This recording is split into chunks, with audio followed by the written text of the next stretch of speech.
What it do, y'all? BreadTuckLegacy podcast, man. Y'all know what it is. This is the BreadTuckLegacy podcast. Go grab my book, Defeating the Struggle, Journal Entries of a Conqueror. Defeating the Struggle, Journal Entries of a Conqueror. Available right now on Amazon. I don't have to go to work tomorrow. It's Sunday. My baby's asleep. My family's safe. I got the bang on me if boys try to run up on me. And I got my beverage. I can't tell y'all what I'm sipping, but I got my beverage. Let me take a sip. That's good, man. Check this out, man. We are talking the BET Awards, man. We're gonna do a recap on the BET Awards, man. Y'all excuse my bucket, man. You know I'm a dad now, man, so I'm doing my bucket hat, man. Y'all may hear my iPad in the background. I'm looking at the BET After Show with Lil Duval and the young lady that is on that show. The games people play, and she used to be on My Wife and Kids. She was the young baby. She ain't the young baby no more. That woman had grown up. But check this out, man. The BET Awards. This is pretty much like a recap, man, of some moments that were important to me or moments that were worth talking about, man. I want to talk about the pre-show, man. That boy Flip De Niro, man. I like that cat, Flip De Niro. That's the cat that says, "Leave me alone." Yeah. He sang that song, man. Check this out, man. He had some technical difficulties when he got on stage. His music wasn't playing. I don't know what it was, but he remained a professional. He went out there. He sang that thing a cappella until they got the music together. And I was watching this, and I'm like, is this supposed to be happening? But obviously, it wasn't supposed to be happening. But he went out there and he did his thing. Pecan Tan 07. We talking BET Awards. How you doing, girl? But you know what it is, man. The boy went out there, performed this song. Terrence J had to big him up, let him know that, hey, man, you went out there, you did your thing in spite of. Because I've seen other performers kind of get uptight when the music wasn't correct and not be professional. But he did his thing, man. That's big for a new act, man. So shout out to that boy, Flip De Niro. Also, there was a young boy. He looked like he was in like middle school or something. He started this Dream Hustle Code. And the young boy said, his name's Ian. He said that he loves basketball and he loved the Miami Heat, or he loved Chris Bosh. And Chris Bosh said coding is cool. And since Chris Bosh endorsed coding, the young boy Ian was like, man, let me look into this coding thing, man. If Chris Bosh say that coding is cool, Lee, what's up, man? I'm recapping the BET Awards. If Chris Bosh says that coding is cool, I need to look into this. And check this out, man. This young boy looked into it because our athlete endorsed that, and he said he got into coding and he started this program to serve underserved people in his community and teach them coding, because see, that's a new skill, right? That this world is ran by technology, and a lot of us my age, 35 plus, man, we're trying to get out of this old mindset that we could go to school and work for 30 years. Nah, man, it's a different world. Technology is replacing jobs. Technology is replacing people. So it's good to see this young boy this young black boy come in and teach his people how to code, teach his youth how to code, man. And he also said he was working on a book or something. And you know what? I hope this young boy grows up to be like a black Bill Gates or a black your boy who created Facebook or something. We need black people like that in our community to look up to, that are entertainers and actors. And the beautiful thing about that is Chris Bosh hyped it up, and that's what got the boy into it. So the boy was like, so in my mind, it's like, you have these, like to be an NBA basketball player, man, there's only so many spots. Everybody's not going to be an NBA player, man. I'm going on a slight tangent, but go with me, man.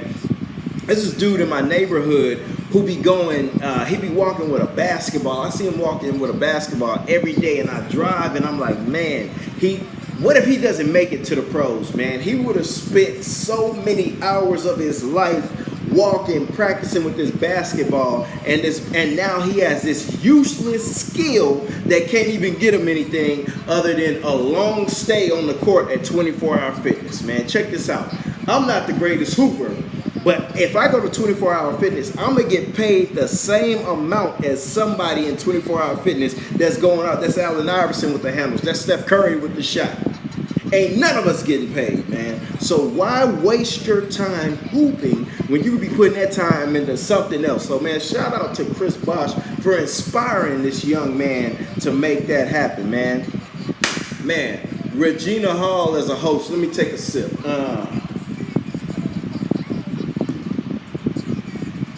Regina Hall was a phenomenal host, man. She was putting her side on the map. DC, she was repping. You know, she had some jokes, man. She was doing her thing.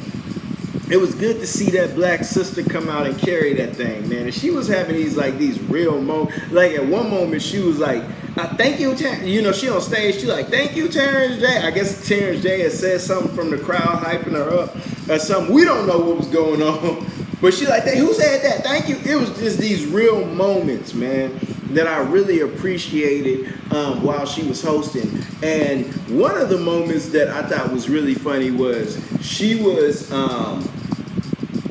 up for like Actress of the Year or something, and I think it was Regina King in that thing, and she was, and I'm sure she knew she wasn't gonna win. She hosting or whatever, but she was hyped up like she was gonna win, and then Regina King won it, and then she fake quit on the show. It was good, man. You gotta watch it. Phenomenal host, man. Are we gonna act like Fantasia ain't gonna be one of the greats, man? Are we gonna act like Fantasia's not gonna go down in history with your Aretha Franklins, your Patti LaBelle's, your Mary J. Blige's, who we'll get to later? Are we gonna act like Fantasia's not gonna be one of the GOATs, not gonna be one of the greatest, man? Because I tell you what, every time she touches a microphone, she blesses us, and she gives us that soul that not too many people can give us with a microphone. Let me take a sip.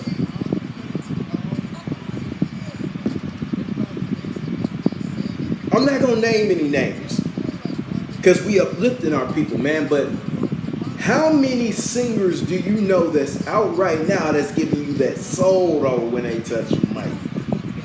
Outside of my favorite, you know, Jasmine Sullivan, man. For me, Jasmine Sullivan is the bar. That's my favorite artist. I wish she was on the BET Awards, but Jasmine Sullivan, if you're out there, I need another album because Reality Show is that's the greatest piece of art that's out, and my song is brand new, man. Ooh, man, y'all almost made me go into the music, man. Y'all almost made me go into the music, but we need another album from my girl Jasmine Sullivan, man. But Fantasia, man, I go back, man, and I'm thinking about, you know, I'm seeing Fantasia. She's performed this new song on there, man, and I'm just listening, and I'm thinking back, man, to her albums, man. She had that on the first album when she won the American Idol. She had that B-A-M-A. This goes out to all my baby mamas. This song here for all my baby mamas. Then she had that second album, man. When I did your attention, and say to I'm watching you. Man, that song, baby, keep the lights on, cause tonight I'm gonna watch you perform. Man, are we gonna act like Fantasia is not one of the greats, man?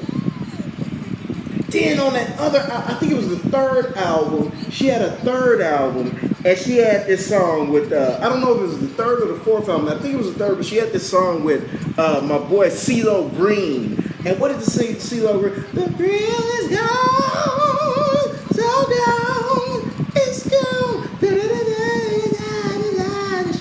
is gone. And then she had that song, I forget if it was on the next album or if it was the same album, but she had the song with Kelly Rowland, Fantasia, and Missy Elliott.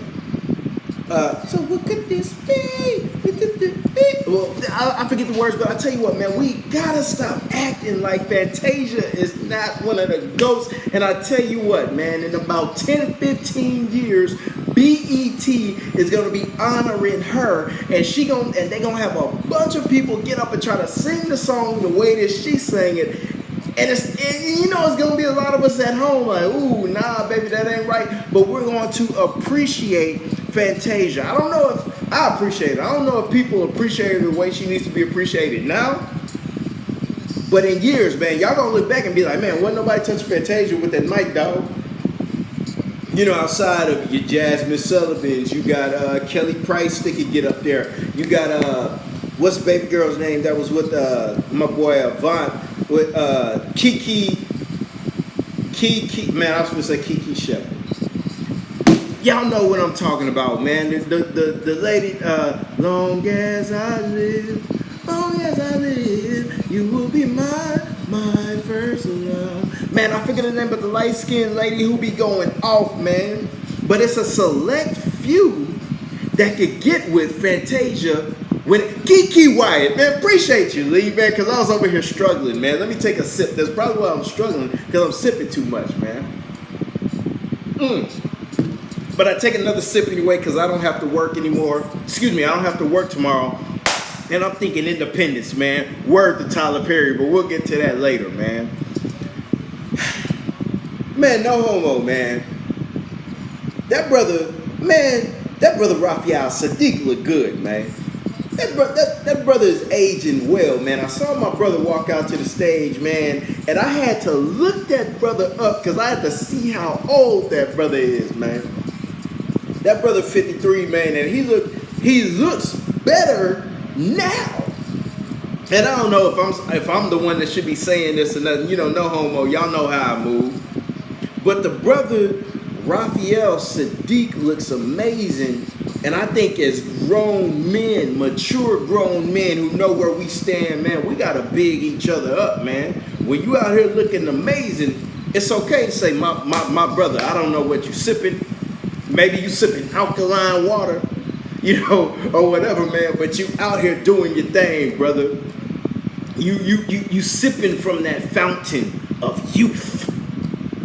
And I just gotta shout you out, man. That brother Raphael Sadiq, man, came and introduced one of the I forget if it's still called Music Matters, but you know, before they go to commercial, they'll have like the up and coming artists sing on that side stage and take us in the commercial, man. Shout out to my boy Raphael Sadiq, man. Lil Nas X, man. We gotta have an honest conversation, man. I like that guy, man. Very humble guy. I read an article that said that when Lil Nas X was coming out with his song, let me take a sip. When Lil Nas X was coming out with his song, Old Town Road, he only had like $5 and something cents in his bank account. And now this song is the most streamed song ever, to my understanding. Now, before this song being the most streamed song ever, Drake had that title. But your boy Lil Nas X came out of nowhere and took that title. Now, remember, Drake is an established artist. If Drake puts up a post that says, hey, man, tomorrow I'm dropping an album, a lot of us are going to be lending our ear. We're going to be waiting by Spotify, or some of us still purchase on iTunes or Apple Music or Tidal. You know, like, man, where's this new Drake at? But you had this young brother come out of nowhere with $5 left to his name and make one of the most beautiful songs. What's up, Sweet Lovable? We talking about the BET Awards. Lil Nas X came out there and dropped one of the most beautiful, timeless songs, you know, ever. Excuse me. And he said that it's a country song. And, you know, country people didn't want to let him in and all that. The way they let the song in is they let Billy Ray Cyrus get on this. And let me tell you what. Billy Ray Cyrus smashed that song. But check this out, man. Let's have an honest conversation. Billy Ray Cyrus is riding a wave right now because ain't nobody really checking for him like that. And I'm not disrespecting him, I'm being honest. Now check this out. we don't, you know, black people won't be checking for Billy Ray Cyrus like that. We used to like that song, "Don't Break My Heart, My Ache Can Break Your Heart," but that was in passing. We don't, you know, we don't mess with that. And to my understanding, the country people weren't checking for it like that. But ever since Billy Ray Cyrus got on the song with my boy Lil Nas X, man, Billy Ray Cyrus has been visible. He's moving around. And the way they're positioning it, they're trying to position this song, it's like it's Billy Ray Cyrus song featuring Lil Nas X. But I caught on to that song with when it was only Lil Nas X on it. Now, I ain't gonna lie, Billy Ray Cyrus got on there and made that thing, you know, better. But if it was just Lil Nas X, I'd still be moving with it, man. Check this out. If you think back to last year or 2 years ago, Miley Cyrus came into hip hop and kind of, you know, she pulled a Get Out. Remember the movie with Get Out, for the white people that want to stay young? They start taking the bodies of black people. That's what Miley Ray Cyrus did in hip hop. Then she was like, "Nah, I'm done with hip hop," and she moved on. I think that's what's happening with Billy Ray Cyrus right now, man. No disrespect, man, but I'm just saying, man, Miley Cyrus gave Billy Ray Cyrus a blueprint, and it looks like that's how he's moving right now, man. So I want to say, man, my brother Lil Nas X, I know you showing Billy Ray Cyrus love and all that, but goodness, brother, hey, man, you was doing your thing before that song, before Billy Ray Cyrus jumped on that thing, man. Now check this out too, man. I remember Will Smith saying that he wanted to get on that song, man. I'm like, man, I wish my boy Big Willie Style would have jumped on that song too, man. Got him a hot 8 or a hot 12 or a hot 16 on there. Let me take a sip. I can't tell y'all what I'm drinking. You can see what I'm drinking, but I ain't gonna tell you because I ain't cutting no check.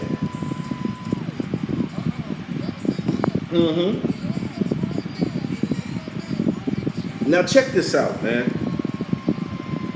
Her is a grown woman. That baby ain't no, you know, I think she's 21, but I tell you what, from what I've seen of her, how she speaks and the music that she creates, she is more of an adult than women that I've graduated with, and I graduated in 2002, baby. I'm a 35-year-old man.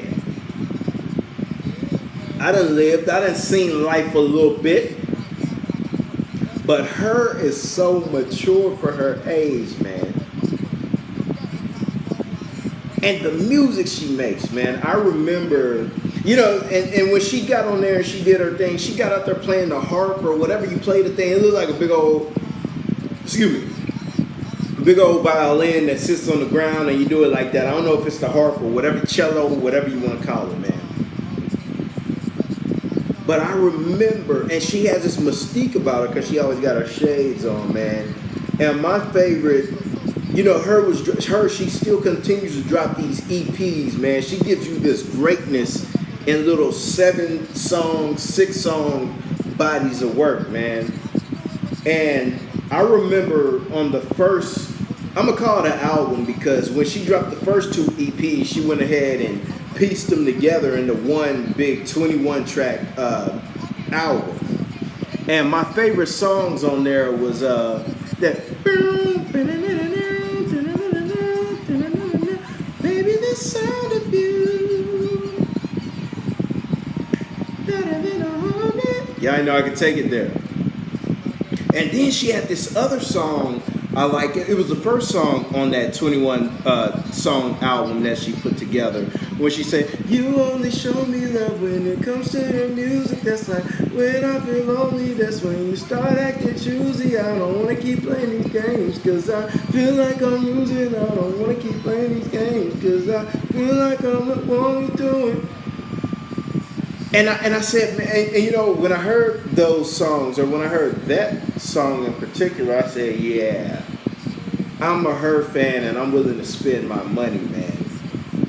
So when we talk about greats, man, when I go back and I talk about Fantasia, right? She's already getting her respect, but she's gonna be one of those too, man. So right now, when it comes to like female R&B singers that I hold on this current Mount Rushmore, man, it's Jasmine Sullivan for me. You can throw her on there. I love Elle Varner. I like Ella May. She could get there, and Fantasia, man. For me, man. So shout out to her, man. That's a grown woman. Lena Waithe, man. Check this out, man. Lena Waithe and these two other women. I don't know their names, but they came on the stage to premiere a movie that's coming out. They talked a little bit about the movie, but check this out. A lot of us that were listening to them talk, we needed that visual. They play this visual, and I see my boy from Get Out and Black Panther. Daniel, I don't want to jack his name up, but check this out. He has this young black girl. I think he just meets her. They go on a date or whatever. They get in the car. They get stopped by the police, white man policeman. And he has a gun to them. He has a gun to the woman. And my boy from Black Panther and Get Out grabs the gun, pops him, and then they go on this Bonnie and Clyde type mission. They go on this, man. Check this out, man. I saw a black man that said, I ain't going out like this, racial injustice, racial profiling. I'm going to buck the system, and me and my baby, we going to figure it out along the way. I said, Lena Waithe, where you want my money? What's your cash app? What's your cash app? You got PayPal? You got Vimeo or whatever? Do you want me or you want me to buy my tickets when they come out? Because I am front line and center for this movie. Check this out, man. I am not the guy that goes to the movie where the movie's about black people being done wrong and the white man or the white woman the slave convinces the white man or the white woman to help them out and make things. No. I love the movies where black people fight back. I love Nat Turner. I love Django, even though I wish Django was written by a black man. I wish Spike Lee would have wrote that movie. But Lena Waithe, you got mama, because me and baby gonna be in there. Somebody gonna babysit Nyla, because daddy and mommy going to the movies. So Lena Waithe, you gonna get this $10 or this $11. Let me take a sip.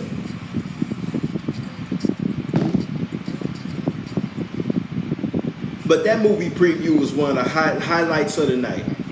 I think it's called Queen and Slim, or Slim and Queen, or something like that.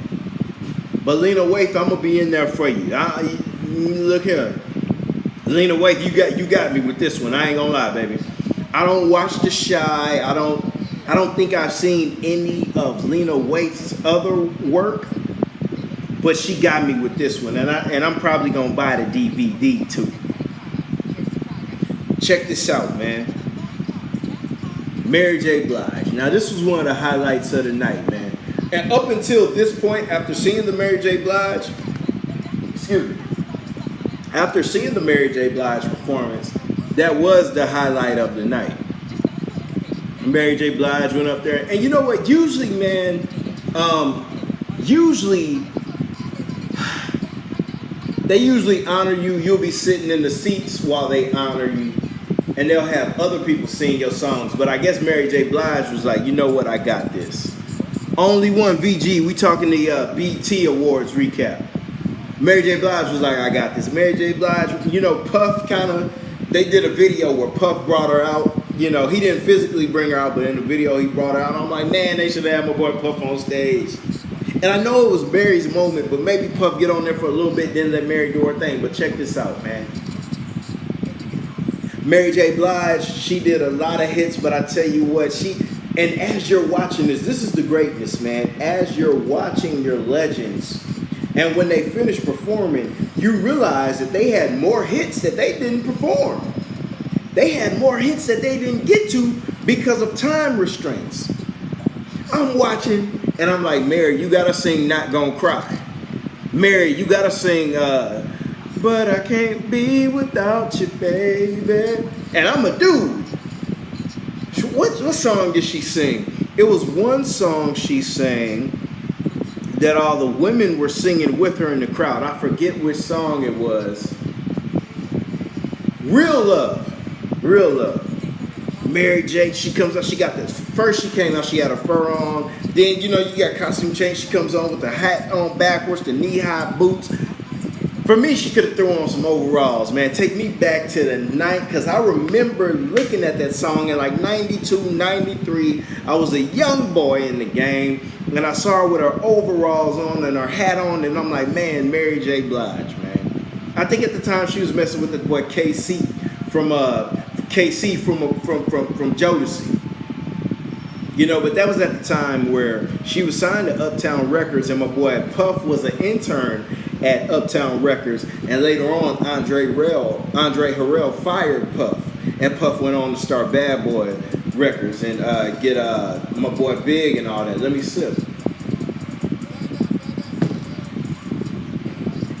But Mary J did the hits, man. And I'm watching and I'm like, man, Mary J. Blige got a lot of hits that she didn't perform. One of my favorite songs from her that didn't make an album, it featured Puff, and it featured Wayne, and it was called "Looking for Someone to Love Me." It was a good song, man. I don't know why it didn't make an album. And then I like that song she had with Chris Brown. I'm stronger, stronger. That's one of them songs you can sing in church, man. But check this out, man. She brought out Lil' Kim. It was good to see Lil' Kim get some reps. See, and you know what? Around that time that she came out, it was around 9 o'clock, 9, 10. So, excuse me. All your Migos type raps and all your Lil Baby, and I like Lil Baby. You know, all that crowd, it was like, all right, y'all. It's time for, you know, the people that were born from, you know, if you were born in like the 90s, this ain't for you. Y'all go to bed. This for us. You know, brought Method Man out. Did You're All I Need. It was beautiful, man. But then after Mary J. Blige, man, Taraji P. Henson comes out, right? And she introduces the GOAT, Tyler Perry. And I did a whole podcast on Tyler Perry, so y'all can go check in my archives on that. But Tyler Perry, man, he tells this beautiful story. And I follow Tyler Perry. I watch the movies, but I watch his personal life too as far as business, because it's inspirational, because I like the whole idea of ownership. And I know that the only way I'm going to be able to look after my child the way I want to is, man, I gotta make this ownership thing happen. And he talked about, and on the podcast I talked about this too, man. When Tyler Perry, he bought a Navy base, right, or an Army base, and he turned it into a studio. Now check this out. Marvel Comics uses his studio. Sit with that for a second. I'm gonna sip. Just let me sip while you sit with that. I sip, you sip. Marvel Comics uses his studio when they're in Atlanta. And he said that he bought that Army base, and it was a old, I think he said something along the lines of, it was a lot of black people were slaves on that base, and now it's one Negro that owns that I forget, I'm jacking it up. He said it a lot better than I did, man. But also check this out, man. He gives acting jobs to our people. He said at the time when he gave a job to Taraji P. Henson, you know, your regular Hollywood wasn't checking for her. When he wrote this beautiful movie called Daddy's Little Girl, I have a daughter, so I connect directly to that movie. And I love at the end of the movie when Idris Elba just is fed up, and he goes and puts hands on that boy, because old boy put hands on his daughter. Idris Elba say, I can't take it anymore. I know I might get trapped in the system, but this is worth the risk, me putting these hands on you. But he wrote this beautiful movie called Daddy's Little Girl, and he gave Idris Elba the starring role in that. And Taraji P. Henson said, I read an article, before she said this on the awards, I read an article that said Tyler Perry had paid Taraji P. Henson more money than Hollywood would have paid her at the time that she did a particular movie. Now, I don't know which particular movie. I think it is I Could Do Bad All By Myself, because she was in A Family That Prays, but she wasn't the star of that. Sanaa Lathan was the star of that movie, but Taraji P. Henson was the star of I Could Do Bad All By Myself. So I think that was the movie where Tyler Perry really gave her that check, man. But I got to shout out Tyler Perry. He's the GOAT. And he was just saying that when he was young, he would go somewhere, man. I'm jacking it up. Y'all watch the recap. But he would go somewhere and he would help this man across the street. And that created this idea in his mind that he just had to help people across. So him doing his movies, him funding his own movies is him helping his people across. And the most powerful thing he said was, while black people sat at home and watched the Oscars and said, Oscar so white, hashtag Oscar so white. Y'all sitting at home, hashtagging, texting, Oscar so white. Tyler Perry said, y'all do that while I'm over here preparing my own table. I'm not waiting for a seat at their table. I'm going to build my own table and I'm going to prepare seats for my people. That was beautiful. That was inspirational, that spoke to me. And it was like, man, that boy Tyler Perry was speaking directly to me, man. So shout out to Tyler Perry for the most inspirational part of the night, for the biggest moment of the night for me, man. And lastly, man, rest in peace, Nip, man. Rest in peace, Nip. They did a tribute to Nip. They brought his mama on there, Lauren London. I think one of the mothers of his children on there, his dad. And, you know, the mom went on there. She was, you know, saying her thing. And she has a very peaceful spirit, man. Let me sit there and have a peaceful spirit.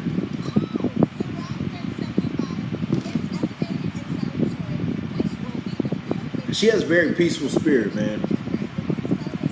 And it's beautiful to see her up there talking and just being calm. And it's like, man, if she ain't tripping and that's his mother, why should I trip?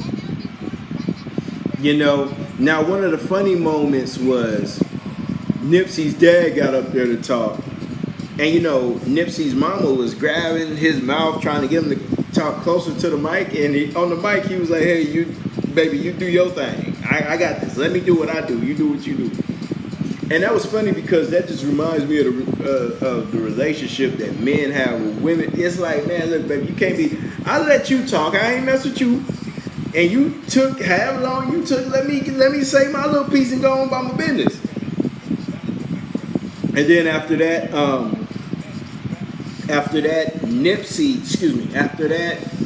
Marsha Ambrosius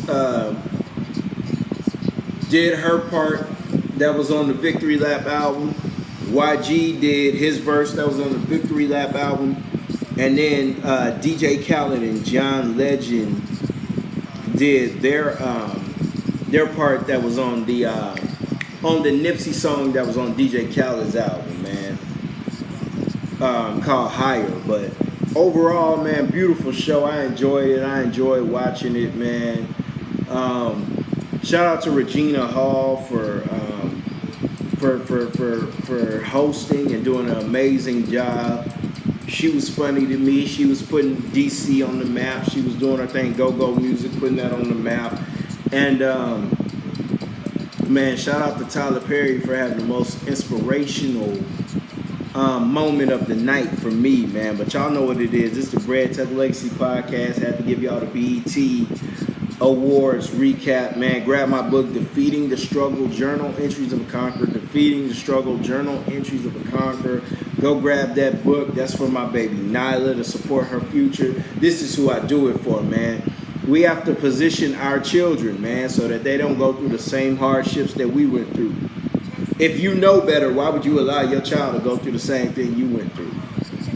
But y'all know what it is, man. This is the BET recap. BET Awards recap. I'm finished sipping my drink, man. And y'all mucho, take it easy. Go grab my book, H-Town all day, man.